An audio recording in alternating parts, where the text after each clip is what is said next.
జనసేన ఎందుకు పార్టీ పెట్టాను ఇవన్నీ అంటే కూడా క్రిమినల్ పాలిటిక్స్ నచ్చరాకు. ఇంతమంది ఉన్నారు, మీరు టీవీలో వీక్షిస్తున్న వాళ్ళు ఉన్నారు. మనందరం బాగా చదువుకోవాలి, బాధ్యతగా ఉండాలి, చట్టాలని అతిక్రమించకూడదు, ట్యాక్సులు బాగా కట్టాలి. మనం ఏదైనా గబుక్కుని కొరకొర చూసినా మన మీద కేసులు పెడతారు. మనం ఇంత పాటించాలి చట్టాలని.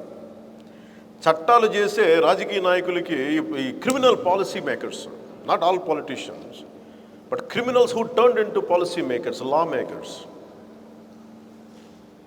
వీళ్ళకి మట్టుకు చట్టాలు వర్తించవు, దాడులు చేసేయచ్చు. నాకు చిన్నప్పటి నుంచి ఇలాంటి చిరాకు. నాకు మమ్మల్ని ఏమో చట్టాలను పాటించమంటారా? మీరు చట్టాలను పాటించరా?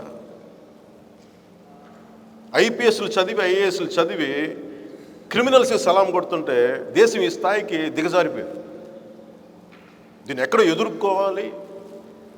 క్రిమినల్ చేత నేను పాలింపబడకూడదని అనుకుంటాను.